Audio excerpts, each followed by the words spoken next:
নবীজির মুখনিসৃত একটি হাদিস আপনাদের সামনে পাঠ করেছি। আল্লাহ তাআলা যদি তৌফিক দেন ইনশাআল্লাহ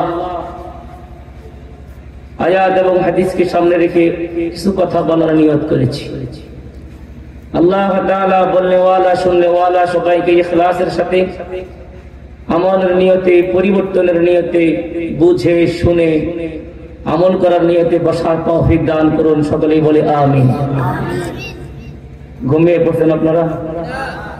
আমি আপনাদের এলাকায় একবারে নতুন। আমি মানুষও ছোট এবং সবচেয়ে মূর্খ, এলেম কালাম কিচ্ছু নাই। তো আপনারা মুরব্বীরা যারা আছেন, আমার অনেক উস্তাদ তুল্য মুরব্বী, এখানে অনেক পিতৃতুল্য মুরব্বী আছেন, আমার সমবয়স্ক যুবক বন্ধুরাও আছেন। সকলে দিল খুলে একটু শুকর আদায় করি, বলি আলহামদুলিল্লাহ। আল্লাহ রাব্বুল আলামিন আমাদেরকে দুনিয়াতে চিরদিনের জন্য পাঠান না। আমরা দুনিয়াতে আসার আগে কয়েকটা স্টেশন অতিক্রম করে এসেছি। এখন আমরা একটা মধ্যবর্তী স্টেশনে ঘুরপাক খাচ্ছি। এখান থেকে আমাদের সামনে অনেক দূর যেতে হবে, ঠিক না? আমাদের গন্তব্য কোথায়? দুনিয়া না আরো সামনে? বলেন, দুনিয়া না আরো সামনে? কত দূর? কত দূর? জান্নাত। কোথায়? বলেন কোথায়? আমাদের আসল বাড়ি কোথায়? আমাদের আসল বাড়ি, পৈতৃক বাড়ি কোথায়?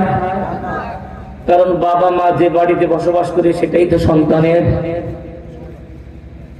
বাবার বাড়ি তো সন্তানের বাড়ি। কি বাবা বসবাস করে গ্রামে, ইন্দারজানি গ্রামে, ছেলে প্রবাসী লন্ডনে ফ্যামিলি নিয়ে, কিন্তু তারপরে যখন জিজ্ঞেস করা হয় তোমার বাড়ি কোথায়, সে বলে আমার বাড়ি ইন্দারজানি গ্রামে। ঠিক না? ঠিক। বাবার বাড়ি সন্তানের জন্য আসল। আমাদের আব্বা, আমাদের আম্মা আদম এবং হাওয়া আলাইহিস সালাতু ওয়াস সালাম দুজন বসবাস করেছিলেন কোথায়? আওয়াজ দেন, কোথায়? ওটাই আমাদের মূল বাড়ি। উলাইকা হুমুল ওয়ারিসুন, উলাইকা হুমুল ওয়ারিসুন الذين يرثون الفردوس هم فيها خالدون। আল্লাহ বলেন ওটা তোমাদের পৈতৃক নিবাস। সুবহানাল্লাহ। জান্নাত আমাদের পৈতৃক বাড়ি। আরেক আয়াত আল্লাহ বলেন ওই জান্নাত হলো তোমাদের জন্য মেহমানখানা, আরামদায়ক, নুজুলা। একদিকে বলছেন পৈতৃক বাড়ি, আরেকদিকে বলেছেন মেহমানখানা, মানে শ্বশুরালয়। বাবার সম্পত্তি থেকে কোন সন্তানকে বিচ্ছিন্ন করার ক্ষমতা যেমন কারো আছে? নেই। অনুরূপ ভাবে বাবার সন্তান হিসেবে জান্নাত থেকে বিচ্ছিন্ন করার ক্ষমতা কারো নেই। তবে কথা শেষ করতেছি না, কথা বুঝতে হবে। শ্বশুর বাড়িতে গেলে যেমন জামাইয়ের কোনো টেনশন থাকে না, শ্বশুরালয়ের মানুষগুলি জামাইকে সবসময় আদর আপ্যায়ন করে। রব বলেন জান্নাত তোমাদের শ্বশুরালয়ের মতো আপ্যায়নের জায়গা। সুবহানাল্লাহ। আমরা সবাই জান্নাতের পথযাত্রী, ঠিক না? জান্নাতে যাওয়ার জন্য এক নম্বর শর্ত হলো ভিতর লাগবে পরিষ্কার। আওয়াজ দেন, কি শর্ত? ভিতর লাগবে পরিষ্কার। আমার কথা আপনারা বুঝতেছেন তো? উপর দিয়া পরিষ্কার এটা মূল লক্ষ্য নয়, মূল লক্ষ্য হলো ভিতর যার পরিষ্কার সেই সফল কাম। ঠিক না? ঠিক। قد أفلح من زكاها قد أفلح من زكاها وقد خاب من دساها قد أفلح من তাযাক্কা। আল্লাহ পাক রব্বুল আলামিন বলেন, যাদের ভিতর পরিষ্কার তারাই কেবল সফল কাম, তারাই কেবল জান্নাতি। যাদের ভিতর পরিষ্কার, ভিতর পরিষ্কারের মানে কি? আল্লাহ পাক রব্বুল আলামিন প্রত্যেকটা মানুষের ভিতরে একটা কলব দিয়েছেন, কলব, ঠিক না? قال رسول الله صلى الله عليه وسلم إذا أذنب العبد ذنبا نكتت في قلبه نكتة سوداء إذا أذنب العبد ذنبا نكتت في قلبه نكتة سوداء। নবীজি সাল্লাল্লাহু আলাইহি ওয়াসাল্লাম বলেন, মানুষ যখন একটি গুনাহ করে, একটি গুনাহ করার সঙ্গে সঙ্গে যদি উপরে কোনো দাগ লাগে না, কিন্তু কলবের ভিতরে সাথে সাথে একটা কালো দাগ লেগে যায়। গুনাহ করলে দাগ লাগে কোথায়? কোথায় দাগ লাগে বলেন? কোথায়? কলবে দাগ লাগে। আল্লাহ পাক যত নবী এবং রাসূল দুনিয়াতে পাঠিয়েছেন, সমস্ত নবী এবং রাসূলগণের মেহনতের জায়গা, মূল টার্গেট ছিল উম্মতের কলব, উম্মতের কলব। শারীরিক ডাক্তার বানিয়ে আল্লাহ রাব্বুল আলামিন নবীদেরকে পাঠান নাই, কিন্তু রূহানি ডাক্তার বানিয়ে প্রত্যেকটা নবীকে আল্লাহ পাক রাব্বুল আলামিন জমিনে পাঠিয়েছিলেন। হযরত ইব্রাহিম খলিলুল্লাহ আল্লাহর ঘর কাবার পুনর্নির্মাণ করলেন, সাথে ছেলে। আল্লাহর ঘর নির্মাণ করার পর আল্লাহর কাছে দোয়া করছেন, আল্লাহ তোমার ঘরের পুনর্নির্মাণের কাজ আমার মাধ্যমে করাইলা, এত সৌভাগ্যের একটা কাজ রব্বুল আলামিন তুমি কবুল করে নাও। সুবহানাল্লাহ। وَإِذْ يَرْفَعُ إِبْرَاهِيمُ الْقَوَاعِدَ مِنَ الْبَيْتِ وَإِذْ يَرْفَعُ إِبْرَاهِيمُ الْقَوَاعِدَ مِنَ الْبَيْتِ وَإِسْمَاعِيلُ رَبَّنَا تَقَبَّلْ مِنَّا إِنَّكَ أَنْتَ السَّمِيعُ الدُّعَاء। আল্লাহ পাক রব্বুল আলামিন কে বলেন, আল্লাহ আমি তো ইব্রাহিম খলিলুল্লাহ, আমি তোমার ঘর নির্মাণ করলাম, আমার ছেলে ইসমাঈল জবিহুল্লাহ আমার সহযোগী,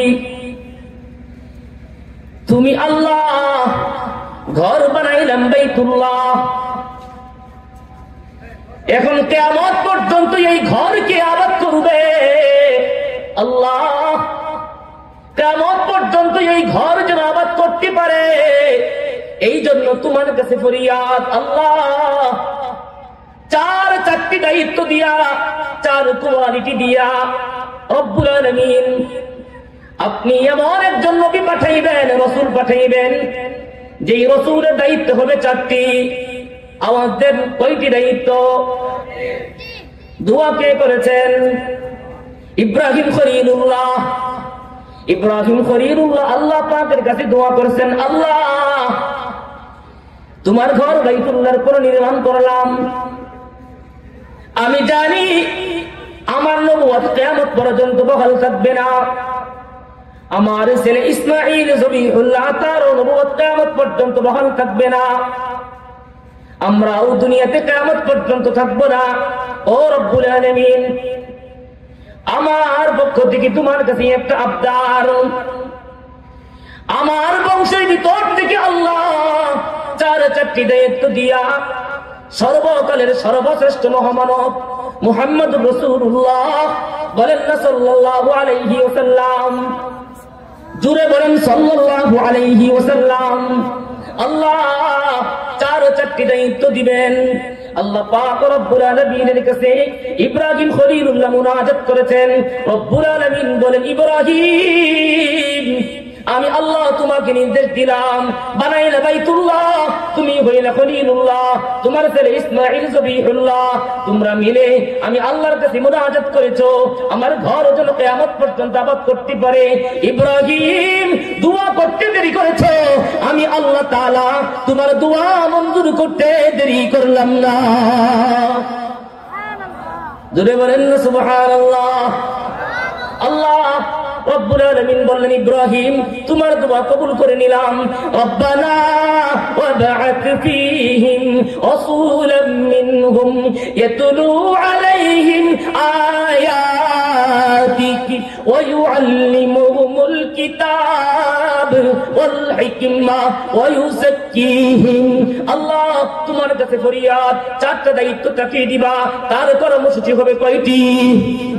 আওয়াজ দেন, কয় কর্মসূচি?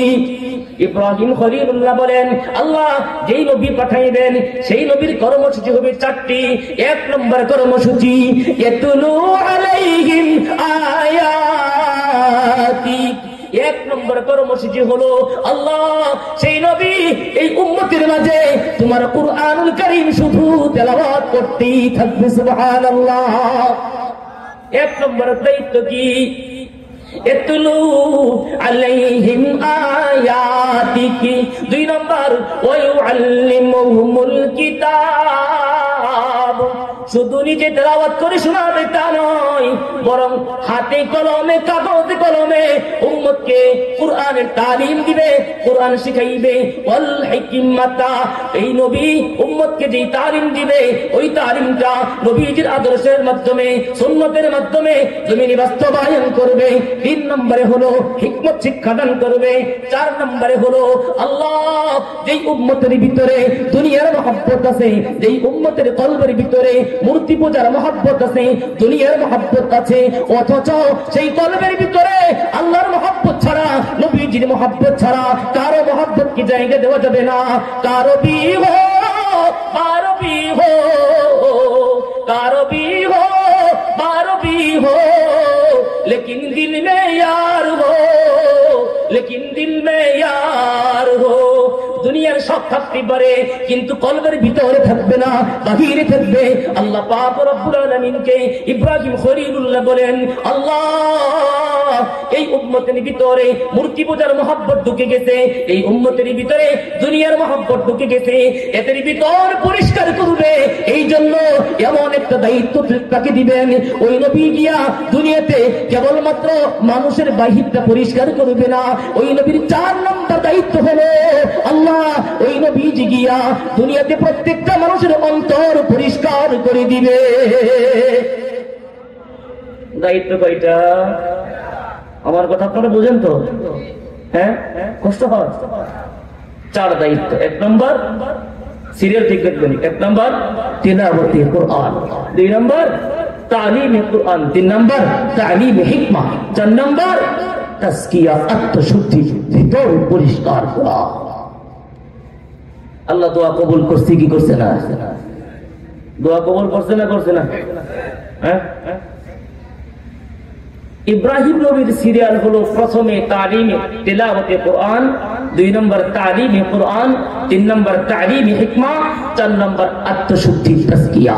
এটা হলো ইব্রাহিম নবীর আল্লাহর কাছে মুনাজাতের সিরিয়াল। আল্লাহ পাক রব্বুল আলামিন বলেন, ইব্রাহিম আপনি মুনাজাত করেছেন, মুনাজাত কবুল করে নিলাম। আপনি 4 কর্মসূচির কথা বলেছেন, তাও কবুল করে নিলাম। কিন্তু আপনি যে সিরিয়াল দিয়েছেন 1 2 3 4, এই যে সিরিয়াল দিয়েছেন ইব্রাহিম, আমি আল্লাহ ওই সিরিয়ালের ভিতরে কিছু পরিবর্তন করে দিলাম। সুবহানাল্লাহ।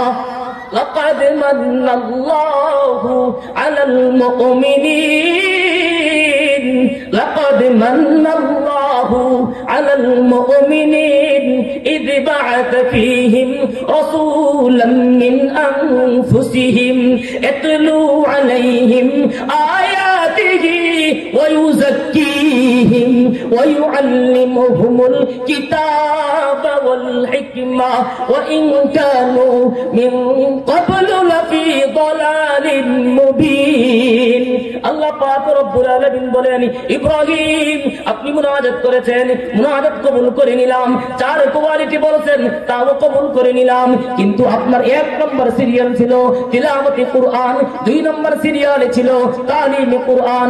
ও ইব্রাহিম আমি আল্লাহ এই 2 নম্বর সিরিয়ালের ভিতরে একটু পরিবর্তন করে দিলাম। আপনার মুনাজাতের ভিতরে 4 নম্বর সিরিয়ালে ছিল মানুষের ভিতর পরিষ্কার করার দায়িত্ব।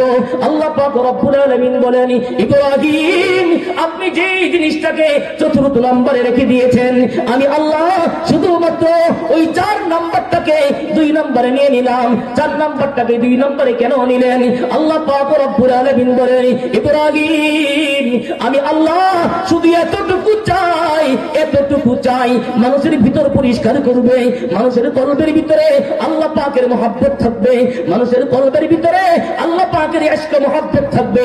আমি এতটুকু চাই, এই জন্য আমি আল্লাহ তোমার মুনাজাত কবুল করে নিলাম, তোমার দোয়া কবুল করে নিলাম, তোমার 4 কর্মসূচি আবদার করেছো তাও কবুল করে নিলাম, কিন্তু শুধুমাত্র আমি আল্লাহ তোমার সিরিয়ালের ভিতরে একটু পরিবর্তন করে দিলাম। কি পরিবর্তন করলেন আল্লাহ রব্বুল আলামিন বলেন 4 নম্বরে ছিল তোমার কর্মসূচি মানুষের আত্মশুদ্ধি করা। রব্বুল আলামিন বলেন না না আমি আল্লাহ ওই 4 নম্বরের কর্মসূচি 2 নম্বরে নিয়ে নিলাম। রব্বুল আলামিন বলেন 2 নম্বরে কেন নিলাম? আল্লাহ পাক রব্বুল আলামিন বলেন 2 নম্বরে নেওয়ার কারণ হলো আল্লাহ পাক রব্বুল আলামিন বলেন একটা মানুষের পক্ষে কখনো সম্ভব হবে না ভিতর পরিষ্কার করা, আত্মশুদ্ধি করা কখনো সম্ভব হবে না। আল্লাহ পাক রব্বুল আলামিন বলেন তোমার সিরিয়ালে ছিল 1 নম্বরে তিলাওয়াতে কুরআন, আমি আল্লাহ 1 নম্বরে তিলাওয়াতে কুরআন রেখে দিলাম। কারণ কি? আল্লাহ পাক রব্বুল আলামিন বলেন যদি কোন ব্যক্তি কুরআনুল কারীম তেলাওয়াত করতে পারে আল্লাহ পাক রব্বুল আলামিন বলেন কুরআনুল কারীমের তেলাওয়াতের মাধ্যমে ওই মানুষটার ভিতর থেকে গুনাহগুলি ধুয়ে মুছে পরিষ্কার হয়ে যায়। আল্লাহ পাক সব কবুল করছেন, কিন্তু একটু সিরিয়ালটা পরিবর্তন করছেন, 4 নম্বরটা 2 নম্বরে। আমার কথা আপনাদের বুঝতে কষ্ট হয়? আল্লাহ বলছেন 1 নম্বরে তিলাওয়াতে কুরআন, 2 নম্বরে আত্মশুদ্ধি।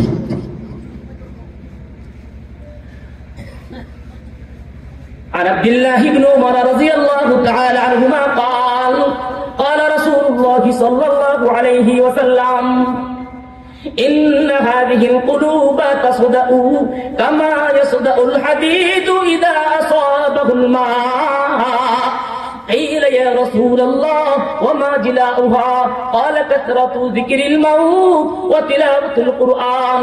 আব্দুল্লাহ ইবনে উমর রাদিয়াল্লাহু তাআলা আনহু থেকে বর্ণিত নবীজি সাল্লাল্লাহু আলাইহি ওয়াসাল্লাম বলেন ও দুনিয়ার মানুষ এই যে তোমাদের ভিতরে একটা কলব আছে এই কলবের ভিতরে কিন্তু মরিচিকা লেগে যায়, যেমন একটা লোহা পানিতে লাগলে পানির কারণে লোহাটা মরিচিকা লেগে যায়।